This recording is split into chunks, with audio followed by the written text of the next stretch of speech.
millionnaire a payé les factures d'une femme affamée et de son bébé.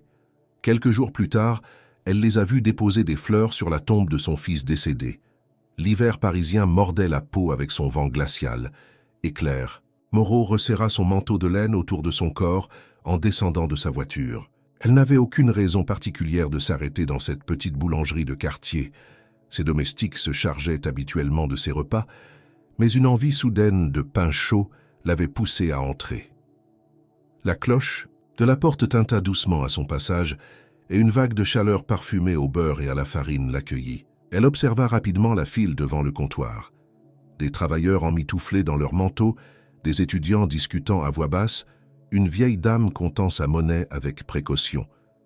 Mais une scène attira immédiatement son attention. Une jeune femme, visiblement épuisée, tenait un bébé contre sa poitrine tout en fouillant dans les poches de son manteau élimé. Ses mains tremblèrent légèrement lorsqu'elle posa quelques pièces sur le comptoir. « C'est tout ce que j'ai pour un pain, s'il vous plaît » murmura-t-elle d'une voix hésitante. La vendeuse, une femme d'âge moyen à l'air sévère, jeta un regard aux pièces avant de secouer la tête.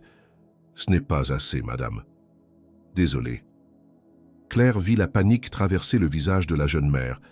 Elle resserra son emprise sur le petit paquet endormi dans ses bras. « S'il vous plaît, je dois nourrir mon fils. » L'instant d'après, la vendeuse repoussait l'argent vers elle avec un air de regret, mais aucune pitié dans ses gestes. Sans même réfléchir, Claire avança et posa un billet de 50 € sur le comptoir. « Donnez-lui le pain et ajoutez quelques viennoiseries et une boisson chaude. » Un silence tomba dans la boulangerie. La jeune femme leva des yeux incrédules vers Claire. « Je ne peux pas accepter, » balbutia-t-elle, le rouge lui montant aux joues. « C'est déjà fait, » répondit Claire simplement. La vendeuse, sans chercher à discuter, prit le billet et commença à emballer plusieurs articles. Claire observa la jeune mère. Son visage était fin, mais marqué par la fatigue, ses cheveux bruns en désordre, ses vêtements trop légers pour une telle saison. L'enfant dans ses bras dormait paisiblement, inconscient de la détresse de sa mère. Lorsqu'on lui tendit le sac rempli de nourriture, la jeune femme le prit avec une gratitude silencieuse. « Merci. Merci infiniment, » souffla-t-elle, la voix brisée par l'émotion. Claire esquissa un sourire avant de se tourner vers la vendeuse. « Servez-moi un café et la même chose qu'elle. Je vais manger ici. » La jeune femme, hésitante, fit un pas vers la sortie, mais Claire posa une main douce sur son bras. « Asseyez-vous avec moi, s'il vous plaît. » Il y eut une seconde d'hésitation. Puis, visiblement trop épuisée pour refuser, la jeune femme hocha la tête. Elles prirent place à une petite table près de la vitre, embuée par le froid extérieur. Claire laissa un silence s'installer avant de briser la glace. « Comment vous appelez-vous »« Élise Garnier », répondit la jeune femme d'une voix faible. Claire baissa les yeux vers le bébé qui gigotait légèrement contre elle. « Et lui ?»« Léo. Il a 6 mois. » Claire observa son petit visage endormi. Il était si paisible, si innocent. Un frisson lui parcourut l'échine, une sensation étrange et familière l'envahissant. « C'est un très beau prénom. » Élise baissa la tête, jouant nerveusement avec le bord de son manteau. « Je ne peux pas vous rembourser cet argent, vous savez ?» Claire haussa un sourcil avant de secouer légèrement la tête. « Je ne vous ai rien demandé en retour. » Elle prit une gorgée de son café, observant Élise du coin de l'œil. Elle n'avait jamais ressenti une telle connexion instantanée avec quelqu'un. Il y avait quelque chose dans cette jeune femme, dans son regard fatigué mais fier, qui la touchait profondément. « Vous avez un endroit où aller ?» Élise hésita avant de répondre d'une voix presque inaudible. « Un centre d'accueil, mais les places sont limitées. » Claire sentit son cœur se serrer. « Vous accepteriez de l'aide ?» Élise redressa légèrement les épaules, comme si elle voulait maintenir une certaine dignité malgré sa situation. « Je ne veux pas de pitié. »« Ce n'est pas de la pitié, » coupa Claire avec douceur. « C'est juste, quelque chose me dit que je dois vous aider. » Les yeux d'Élise se remplirent de larmes, mais elle ravala son émotion. Elle regarda Léo, puis Claire, et hocha lentement la tête. « Sur lui ? Oui, j'accepte. » Claire sentit une chaleur inhabituelle l'envahir. Peut-être était-ce une simple rencontre fortuite, ou peut-être venait-elle de mettre un pied dans quelque chose de bien plus grand. Le café réchauffait, lentement les doigts engourdis d'Élise, tandis qu'elle fixait la vapeur s'élevant de sa tasse. Assise face à Claire, elle ne savait pas comment se comporter. D'un côté, Elle était infiniment reconnaissante envers cette femme qui, en un instant, lui avait offert plus d'humanité que ce qu'elle avait reçu ces derniers mois. De l'autre, elle se sentait exposée, vulnérable, et la fierté qui lui restait lui murmurait de ne pas trop en accepter. Claire, elle, observait Élise avec une curiosité discrète. Il y avait quelque chose d'inexplicablement familier dans cette jeune femme. Elle ne savait pas si c'était sa manière de tenir son enfant avec une douceur protectrice, ou bien la lueur douloureuse mais résolue dans son regard. Une chose était sûre, elle ne pouvait pas simplement la laisser repartir dans le froid, avec un bébé si petit et si fragile. « Vous voulez du sucre ?» demanda Claire en lui tendant le petit sachet blanc. Élise sursauta légèrement, comme si elle avait oublié où elle était. « Non, merci. Je le prends comme ça. » Elle prit une gorgée hésitante et releva enfin les yeux. « Pourquoi faites-vous ça ?» Claire haussa un sourcil. « Pourquoi pas ?»« Parce que, » murmura Élise, baissant le regard vers ses mains, tremblantes, « personne ne fait ça. Pas pour quelqu'un comme moi. » Il y avait une amertume contenue dans sa voix, un mélange de résignation et de douleur. Claire posa sa tasse et la regarda droit dans les yeux. « Vous avez traversé des moments difficiles, n'est-ce pas ?» Élise ne répondit pas immédiatement. Ses doigts caressaient doucement le bonnet en laine de Léo, comme si le simple fait de le toucher l'aidait à rester ancrée dans la réalité. « J'ai tout perdu en quelques mois, dit-elle enfin. Claire resta silencieuse, l'encourageant à continuer. « Mon mari est mort dans un accident il y a 1 an. Julien, il était tout pour moi. Quand il est parti, tout s'est écroulé. J'ai perdu mon travail peu après. J'étais serveuse, et avec Léo à m'occuper, trouver un autre poste est devenu impossible. » Claire sentit son cœur se serrer. « Et votre famille ? Plus personne, mes parents sont morts il y a longtemps. Je n'ai jamais eu de frère ni de sœur. Et la famille de Julien, elle ne voulait pas de moi. » Elle rit doucement, un rire triste, sans joie. Il disait que c'était de ma faute, que si j'avais insisté pour qu'il prenne un autre chemin ce jour-là, il serait encore en vie. Claire secoua la tête avec indignation. « C'est absurde. Vous savez que ce n'est pas vrai. » Élise haussa les épaules. « Peut-être. Mais peu importe. Le fait est que je me suis retrouvée seule, avec un bébé et rien d'autre. On m'a expulsée de mon appartement il y a quelques mois, et depuis, je dors dans un centre d'accueil. Mais ils n'acceptent pas toujours tout le monde. Certaines nuits, je n'ai nulle part où aller. » Claire sentit un frisson lui parcourir l'échine.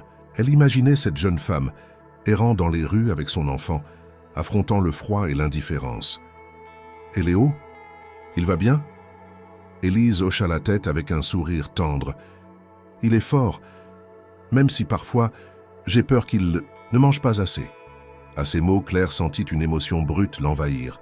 L'idée qu'un bébé puisse souffrir de faim, que cette mère lutte chaque jour pour lui offrir ce qu'il mérite, c'était insupportable. « Je veux vous aider, déclara-t-elle d'un ton ferme. Élise releva brusquement la tête. « Je... Quoi ? Vous avez besoin d'un endroit stable, d'un travail, de soins médicaux pour votre fils. Je peux m'occuper de tout ça. » Élise ouvrit la bouche, mais aucun son n'en sortit. Elle cligna des yeux comme si elle n'était pas sûre d'avoir bien entendu. « Attendez, vous dites que vous allez tout payer pour moi ?» Claire sourit légèrement. « Disons plutôt que je vais vous donner un coup de pouce. » « Mais pourquoi ?» Claire prit une profonde inspiration. « Je ne sais pas exactement, mais quelque chose me dit que je dois le faire. » Élise baissa les yeux sur Léo, qui dormait paisiblement dans ses bras. Elle voulait refuser. Son orgueil lui criait de le faire. Mais une autre voix, plus douce, lui murmurait que ce n'était pas seulement pour elle qu'elle devait accepter. Elle pensa à toutes ces nuits passées, à prier pour une solution, à supplier silencieusement le ciel de lui envoyer un signe. Était-ce cela son signe? Les yeux brillants d'émotion, elle releva la tête et plongea son regard dans celui de Claire. « D'accord, j'accepte. » Claire sentit un soulagement l'envahir, mêlé d'une sensation étrange, presque inexplicable. Comme si ce moment, cette rencontre, n'était que le début de quelque chose de bien plus grand. Claire Moreau ne perdit pas de temps.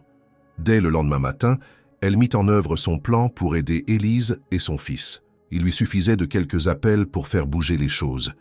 Avec ses contacts et son influence, trouver un logement et un emploi à Élise n'était qu'une formalité.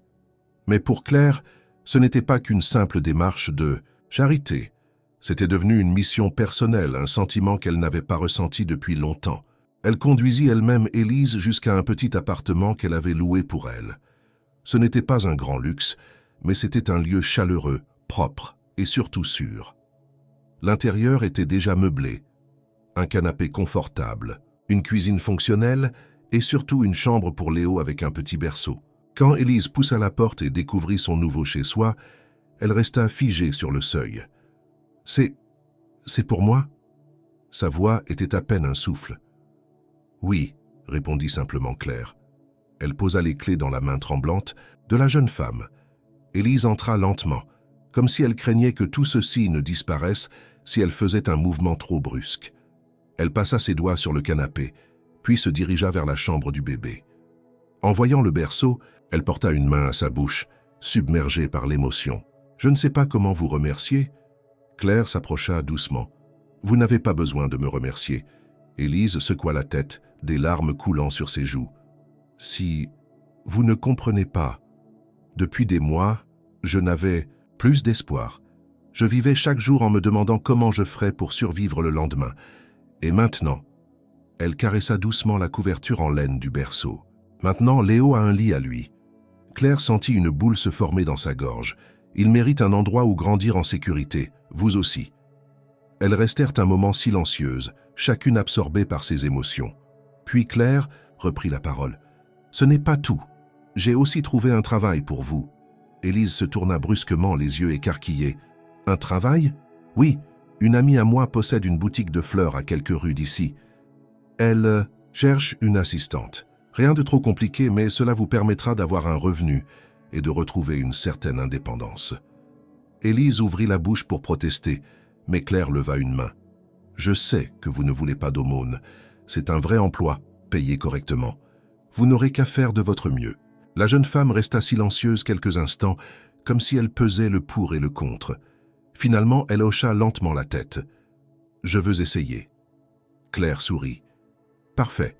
Vous commencez lundi. » Les jours suivants furent un tourbillon, de nouvelles habitudes pour Élise. Chaque matin, elle déposait Léo chez une nourrice recommandée par Claire, puis se rendait à la boutique de fleurs. Elle se familiarisa vite avec son nouveau travail, apprenant à composer des bouquets et à conseiller les clients. Et peu à peu, quelque chose changea en elle. Pour la première fois depuis des mois, elle se réveillait sans cette angoisse, constante de ne pas savoir où elle dormirait ou si elle pourrait nourrir son fils. Pour la première fois, elle se sentait utile, autonome, digne. Claire, de son côté, venait souvent la voir à la boutique, sous prétexte d'acheter des fleurs. « Vous allez finir par vider tout le magasin », plaisanta Élise un jour en lui, tendant un bouquet de pivoine. Claire haussa un sourcil en souriant. « Disons que j'aime soutenir les commerces locaux. » Élise secoua la tête, amusée. « Ou peut-être que vous aimez juste vérifier que je vais bien. » Claire ne répondit pas immédiatement. Elle observa Élise, notant la lumière nouvelle dans ses yeux, la façon dont elle tenait son bébé avec plus d'assurance, la posture plus droite, plus confiante. « Peut-être bien, » admit-elle enfin. Élise la regarda un instant, puis murmura « Vous êtes la première personne à m'avoir tendu la main sans attendre quelque chose en retour. » Claire sentit un pincement au cœur. Parfois, aider quelqu'un, c'est aussi s'aider soi-même. Élise fronça les sourcils, intriguée par cette réponse. Mais Claire n'en dit pas plus. Ce soir-là, après une longue journée, Élise rentra chez elle et posa doucement Léo dans son berceau. Elle resta à l'observer un moment, les yeux brillants d'émotion. « On va s'en sortir, mon amour », murmura-t-elle en caressant sa joue. Une bouffée de gratitude l'envahit en pensant à Claire. Elle ne savait pas pourquoi cette femme, qui avait tout, s'était arrêtée ce jour-là pour l'aider. Mais une chose était certaine. Elle comptait bien lui montrer qu'elle ne regrettait pas son geste. Elle trouverait un moyen de lui rendre l'appareil. Ce qu'elle ignorait encore, c'est que leur destin était bien plus lié qu'elle ne le pensait. Les jours passèrent et Élise s'adapta à sa nouvelle vie. Elle prenait plaisir à travailler à la boutique de fleurs, à apprendre les noms des différentes variétés et à conseiller les clients. Chaque soir, elle rentrait chez elle, fatiguée mais heureuse, savourant cette stabilité qu'elle n'avait pas connue depuis longtemps. Léo lui aussi semblait plus apaisé. Son petit ventre toujours plein, il dormait paisiblement, offrant à sa mère des nuits plus sereines. Claire venait régulièrement lui rendre visite, tantôt pour apporter quelques provisions, tantôt simplement pour discuter. Une complicité discrète s'était installée entre elles, bien que quelque chose d'indéfinissable pesait parfois dans l'air. Un après-midi, Claire proposa à Élise de l'accompagner pour une promenade au parc. Léo, emmitouflé dans une couverture, observait le monde du haut de sa poussette. Le soleil d'hiver perçait timidement à travers les nuages, offrant une lueur douce sur la ville. Elles s'assirent sur un banc, profitant du calme environnant. Élise remarqua alors l'air pensif de Claire. « Vous semblez préoccupée », fit-elle remarquer avec douceur. Claire garda le silence un instant, fixant un point invisible devant elle. « Il y a quelque chose que je ne vous ai jamais dit. » Élise attendit, sentant qu'il s'agissait d'un moment important. « J'ai eu un fils », dit enfin Claire, d'une voix à peine audible. Le cœur d'Élise se serra instinctivement. Il s'appelait Antoine. Elle vit Claire fermer brièvement les yeux, comme si prononcer son prénom ravivait une douleur encore trop vive. Il est mort il y a 10 ans, dans un accident de voiture. Un silence pesant s'installa. Élise ne savait pas quoi dire. Elle connaissait la souffrance de la perte, mais perdre un enfant, c'était une douleur qu'elle n'osait même pas imaginer. « J'étais avec lui ce jour-là », continua Claire, la voix tremblante. « Il riait, il me racontait une histoire d'école. Je n'ai jamais revu ce sourire après l'accident. » Élise posa instinctivement une main sur celle de Claire. « Je suis désolée. » Claire inspira profondément, essayant de retrouver son calme. « Depuis ce jour, plus rien n'a eu de sens. J'ai tout essayé pour combler ce vide, mais rien, ni fait. » Elle baissa les yeux vers Léo qui gigotait doucement dans sa poussette. « Et puis, je vous ai rencontré. » Élise la regarda, intriguée. « Vous et votre fils, vous m'avez rappelé ce que c'est que de se battre pour quelqu'un, de vouloir offrir le meilleur, même quand tout semble perdu. » Un silence doux les enveloppa, rempli de compréhension mutuelle. Élise sentit une vague de gratitude l'envahir. « Vous m'avez sauvée, Claire. Peut-être que vous aussi vous m'avez sauvée, » répondit-elle dans un murmure. Elles restèrent là, dans ce parc, unies par des blessures invisibles, mais désormais un peu moins lourdes à porter. Les jours passèrent, et Élise se sentait de plus en plus à l'aise dans sa nouvelle vie. Le travail à la boutique de fleurs lui plaisait, et petit à petit, elle retrouvait une forme de sérénité qu'elle n'avait pas connue depuis longtemps. Claire, quant à elle, continuait à veiller sur elle avec une attention bienveillante, lui rendant visite régulièrement et s'assurant que rien ne lui manquait. Un matin, alors que Claire se promenait dans le quartier, elle décida de faire un détour par la boutique de fleurs.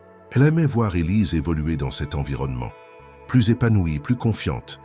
Mais en approchant de la vitrine, elle aperçut une scène qui la fit légèrement froncer les sourcils.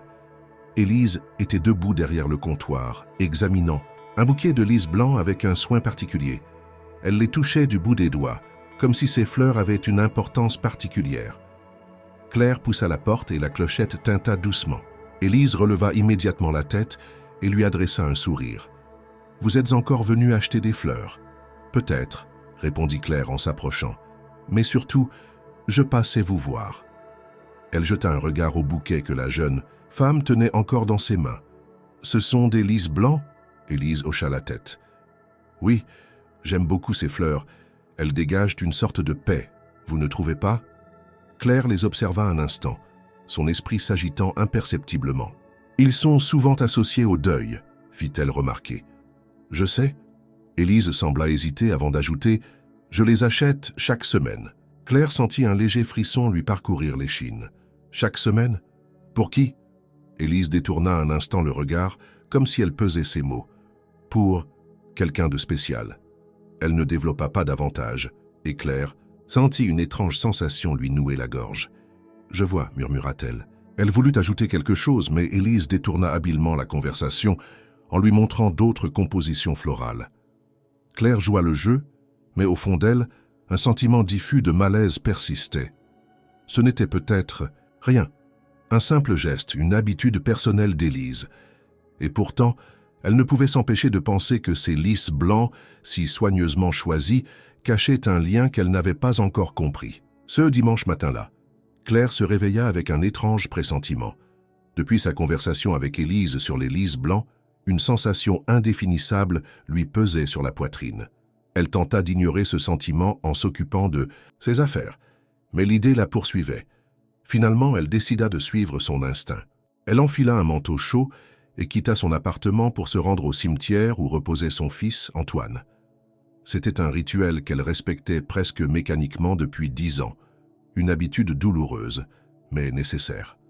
Chaque semaine, elle déposait un bouquet de fleurs fraîches sur sa tombe, un geste qu'elle considérait comme la seule façon de maintenir son lien avec lui. Mais en approchant de l'endroit, elle ralentit le pas. Quelque chose n'allait pas. À quelques mètres de la pierre tombale, son cœur se serra. Un bouquet de lys blanc y était déjà posé. Claire sentit le sol vaciller sous ses pieds. Ce n'était pas possible. Personne, à part elle, ne venait ici. Antoine était son seul enfant, et elle avait perdu tout contact avec le reste de la famille après sa mort. Qui aurait pu faire ça? Elle s'agenouilla lentement et observa les fleurs. Elles étaient fraîches, soigneusement arrangées, comme si elles avaient été déposées avec beaucoup d'attention et de respect. Ses doigts tremblants effleurèrent les pétales froids. Un frisson la parcourut.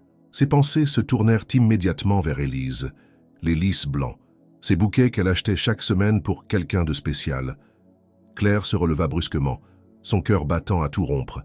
Se pouvait-il qu'Élise fasse un lien avec Antoine? Était-ce une coïncidence, ou y avait-il quelque chose qu'elle ignorait? Son souffle était court, et une urgence soudaine la poussa à agir. Elle devait savoir. Claire ne pouvait ignorer ce qu'elle venait de voir. Son esprit bouillonnait de questions, mais une seule certitude s'imposait à elle. Elle devait en avoir le cœur net. Le lendemain matin, elle se rendit à la boutique de fleurs plus tôt que d'habitude. Elle resta à l'extérieur, observant Élise à travers la vitrine. La jeune femme paraissait sereine, occupée à disposer les bouquets du jour. Mais Claire savait qu'elle cachait quelque chose. Après quelques minutes, Élise enleva son tablier, attrapa un bouquet de lys blanc et quitta la boutique. Claire, le souffle court, la suivit à distance. Elle marcha derrière elle à travers les rues de Paris, son cœur battant plus fort à chaque pas. Élise tenait le bouquet serré contre elle, avançant d'un pas assuré, sans jamais se retourner. Après une dizaine de minutes, Claire sentit une sueur froide couler dans son dos. Élise entrait au cimetière. Claire s'arrêta un instant, figée. Elle savait déjà où elle allait. Rassemblant son courage, elle reprit sa marche et continua de suivre Élise discrètement à travers les allées silencieuses. Puis, arrivée à destination, la jeune femme s'agenouilla devant la tombe d'Antoine et y déposa délicatement les fleurs. Claire sentit son souffle se couper. Élise effleura la pierre tombale du bout des doigts, puis baissa la tête et murmura quelques « choses ». Claire ne pouvait plus rester cachée. Elle avança lentement, son corps tremblant. « Élise !» La jeune femme sursauta violemment et se retourna. Ses yeux s'écarquillèrent en voyant Claire, et une panique immédiate traversa son visage. « Claire, je... » Les mots semblaient se coincer dans sa gorge. « Qu'est-ce que vous faites ici ?» demanda Claire d'une voix presque tremblante. Élise baissa la tête, incapable de soutenir son regard. « Je voulais vous le dire. » Claire s'approcha, son cœur battant à tout rompre. « Me dire quoi ?» Élise serra les poings, ses épaules se soulevant sous le poids d'une émotion visible. La vérité. Claire sentit son souffle se bloquer. Chaque fibre de son être lui criait que ce moment allait bouleverser tout ce qu'elle croyait savoir. Élise resta silencieuse un instant, fixant la pierre tombale comme si elle cherchait du courage dans le nom gravé dessus. Ses doigts tremblaient, légèrement, et lorsqu'elle releva enfin les yeux vers Claire, ils étaient remplis d'émotion. « Je voulais vous le dire plus tôt, murmura-t-elle, mais j'avais peur de votre réaction. » Claire sentit son impatience grandir, mêlée à une appréhension sourde. « Me dire quoi, Élise? Quel lien avez-vous avec mon fils ?»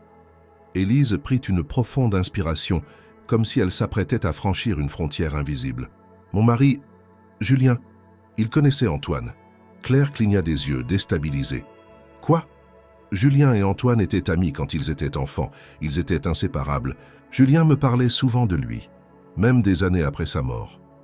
Elle caressa doucement les pétales des lys blancs. Il n'a jamais oublié Antoine. Il me racontait leurs jeux, leurs rêves d'enfant. Il disait qu'Antoine était la personne la plus gentille qu'il ait connue. Claire sentit un pincement dans sa poitrine. Je ne savais pas que Julien existait. Antoine ne m'avait jamais parlé de lui. Élise esquissa un sourire triste.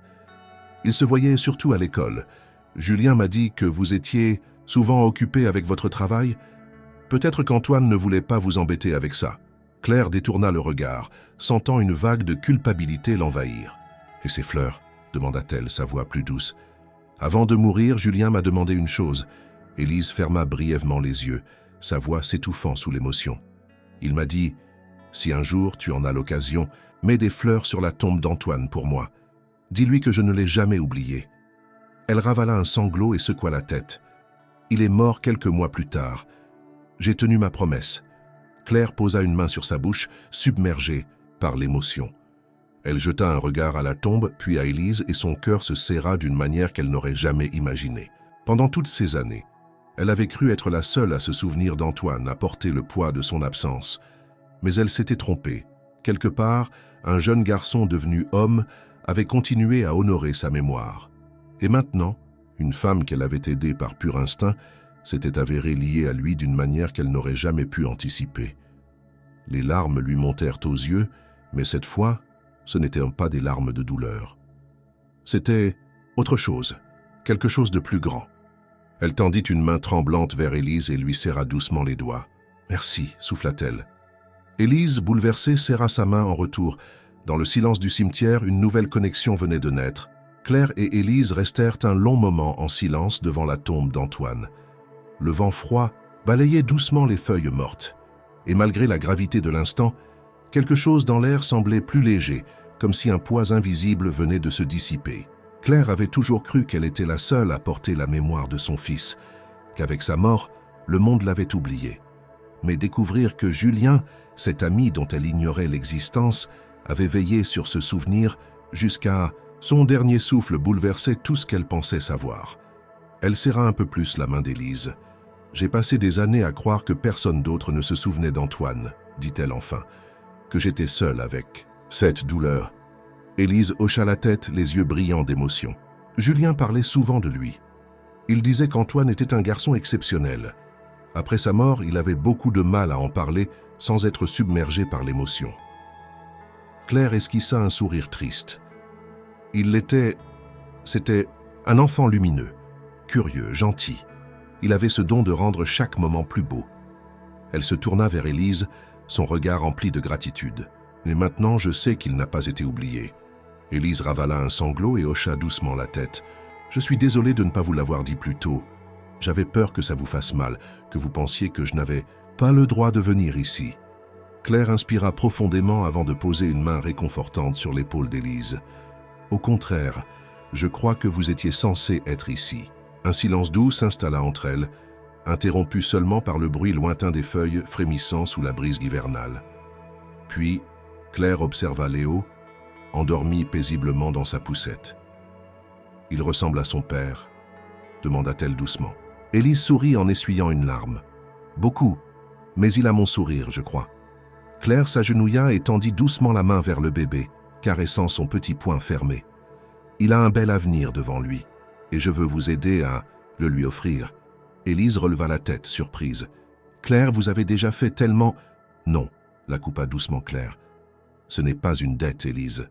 C'est une évidence. » Elle se redressa, le regard empreint d'une nouvelle détermination.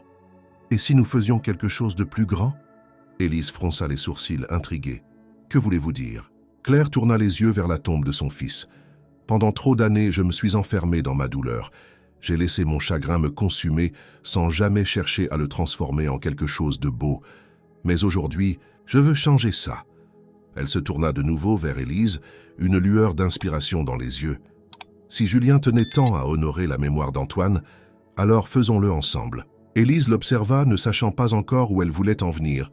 « Créons quelque chose en son nom, un projet, une association, quelque chose qui aide ceux qui, comme vous, ont eu besoin d'un miracle au bon moment. » Élise écarquilla, les yeux abasourdis par l'ampleur de la proposition. Une association. Pour les mères en difficulté, les enfants sans foyer, pour ceux qui, comme Antoine et Julien, avaient un lien indéfectible. Claire posa une main sur son propre cœur. « Mon fils n'a peut-être pas eu le temps de grandir, mais son souvenir peut encore changer des vies. » Élise sentit un frisson la parcourir. « Vous êtes sérieuse ?» « Plus que jamais. » Élise prit une profonde inspiration, puis regarda Léo, endormi en toute innocence. « Alors faisons-le. » Un sourire ému éclaira le visage de Claire. Antoine aurait aimé cette idée. Les deux femmes se regardèrent, complices, et dans cet instant précis, elles surent que cette rencontre n'avait rien d'un hasard. Le destin les avait réunis pour une raison bien plus grande. Les semaines qui suivirent furent un tourbillon d'énergie et d'émotions. Dès le lendemain de leur conversation au cimetière, Claire et Élise commencèrent à mettre en place leurs projets. Claire, avec son réseau influent et son sens des affaires aiguisé, s'occupa de toute la logistique. Elle contacta des avocats, des philanthropes et usa de son nom pour accélérer les démarches administratives. Élise, quant à elle, apporta son vécu et son expérience. Elle savait exactement ce dont avaient besoin les mères en détresse, celles qui, comme elle, s'étaient retrouvées à la rue avec un enfant dans les bras et aucune issue en vue. Elles décidèrent d'appeler l'association le Refuge d'Antoine. Le projet avançait à une vitesse fulgurante. Grâce au fonds de Claire, elles purent acheter un local spacieux dans un quartier accessible, où elles commencèrent à aménager un centre d'accueil pour les mères célibataires en difficulté. L'endroit serait un lieu de transition, un havre de paix, où elles pourraient se reposer, recevoir une aide alimentaire, un accompagnement psychologique et une assistance pour retrouver un emploi. La première fois qu'Élise entra dans le bâtiment encore vide, une vague d'émotion la submergea. « Il y a quelques mois à peine, je dormais dehors avec mon fils, » murmura-t-elle. « Et aujourd'hui, c'est moi qui vais aider celles qui en ont besoin. » Claire posa une main sur son épaule et lui sourit. « C'est pour ça que ce projet est si important, parce que vous savez exactement ce qu'il faut pour leur redonner espoir. » Élise hocha la tête, le regard brillant de détermination. Les semaines passèrent et l'association prit vie sous leurs yeux. Une équipe de bénévoles rejoignit leur cause, les entreprises locales firent des dons et bientôt, le refuge d'Antoine ouvrit ses portes. Le jour de l'inauguration, Claire et Élise se tenaient côte à côte devant l'entrée du centre, une banderole blanche accrochée au-dessus de la porte, portant le nom de l'association en lettres élégantes. Une foule s'était rassemblée. Journalistes, soutiens de Claire, mais aussi des mères en difficulté, celles qui allaient bénéficier de ce refuge. Claire prit la parole en premier.